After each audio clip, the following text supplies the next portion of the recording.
Mayong adlaw mga mata-aral, dahil na sa tasa ito ang pagtuon sa quadratic equation. Karong adlaw ang atong video may tungod sa unsaon pag-solve ang quadratic equation if kanang wala siya nakasulat sa standard form.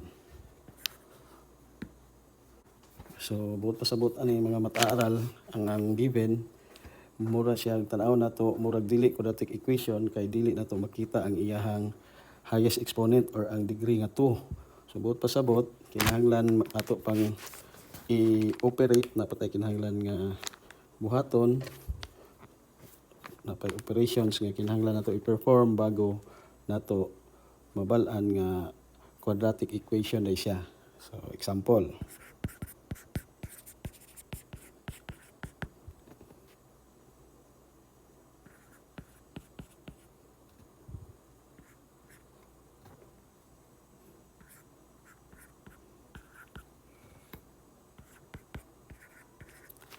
solve x times x minus 5 is equal to 36.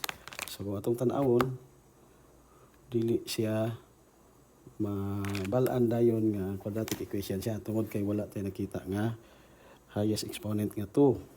So buot pasabot ato pa siyang mag-undergo patag certain operation para mabalaan nato nga quadratic form. So kani siya nga equation mo atong na hinumduman nagabot pasabot ni nga multiplication. Kaning x is atong i-distribute sa mga quantities sa sulod sa parentheses. So, okay. X times x is equal to x squared. Then, x times negative 5 is equal to negative 5x is equal to 36. So, karon mas maklaro na nato nga quadratic equation dahil siya tungod aning degree. Ito. So, mas klaro. So, padayon ta. Ito ning i-transpose sa left side or ibalhin para mahimo siyang standard form. So, x squared minus 5x is equal to negative 36. Minus x squared minus 5x minus 36 is equal to 0. Mao na ni ang standard form. So, gikan diha, magamit na nato ang mga methods nga atong natun-an saon pagpangita sa solution or sa root sa quadratic equation. So, kani, pwede na ito i-factor. Factors ani, x minus 9 o x plus 4 is equal to 0. So, para ma-check na to nga tama itong factors nga nakuha, ato lang ni i-multiply ng inner terms. Negative 9 times x is negative 9x. Then, outer terms, x times positive 4 is positive 4x. Ito na siyang i-add ang mga results. So, negative 9x plus 4x is equal to negative 5x. Dapat mo gawas ang middle term. So, buot pasabot tama itong factors. So, gikan diha karon nanatay x minus 9 is equal to 0. Ang isa ka factor, x plus 4 is equal to 0. Then, para makita ng roots or solution, i-transpose na ito na. So, natay x sub 1 is equal to positive 9. Itong unang root. Kaduha, x sub 2 is equal to negative 4. So, ang solution o ang roots sa quadratic equation nga x times x minus 5 is equal to 36 kay positive 9 o negative 4. Kaduha, example 2.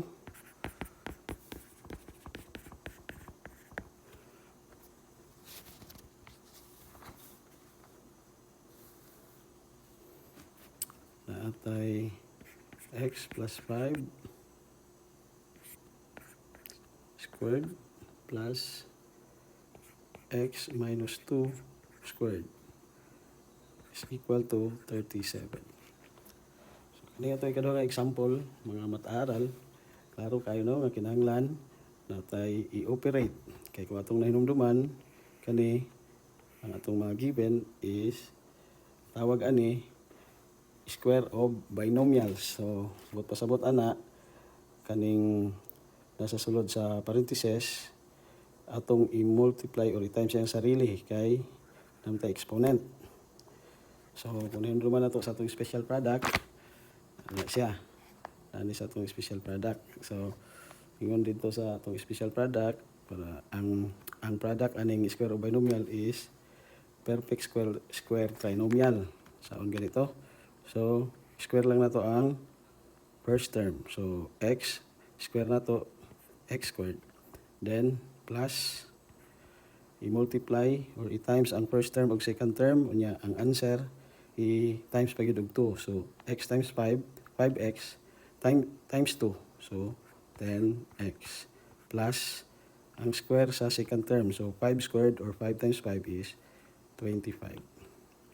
So, muna na karon plus kaning ikaduha, mao gyapon square na to ang first term. X times x, x squared. Minus, kay minus ang negative ang separator. Then, i-multiply na to na first term times second term. So, x times negative 2 is negative 2x.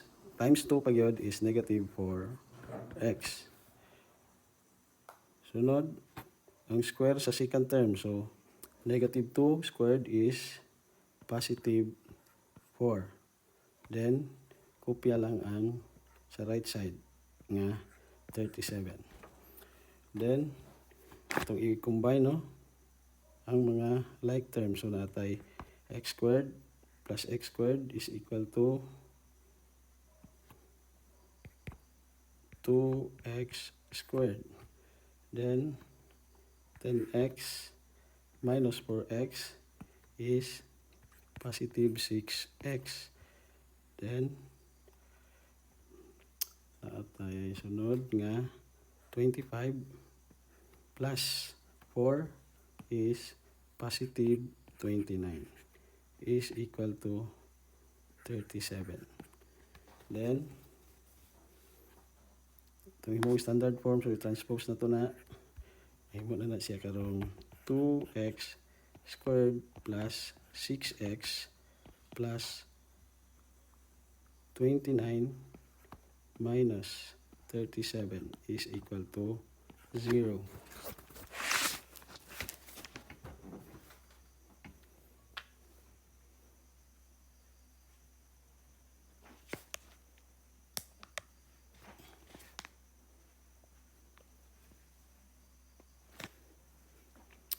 Then, 2x plus 6x, ito nang i-combine, positive 29 ug negative 37 is negative 8 is equal to 0.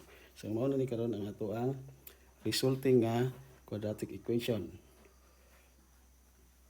So, gikan diha, pwede na nato makita ang factors or ang roots, solution, pinaagi sa mga methods nga atong natun-an. Since kani nga quadratic equation factorable, so pwede ta mag-factor. So, ang factors ani kay 2x minus 2 ug x plus 4 is equal to 0. So, muna ang factors. So, para mabala na ito nga tama ang atong factors, ato lang i-check. Inner terms, negative 2 times x is negative 2x. Then, outer terms, 2x times 4 is positive 8x.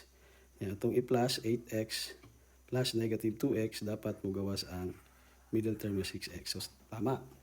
So, mao ni ang factors. So, gikan diha karon, pwede na nato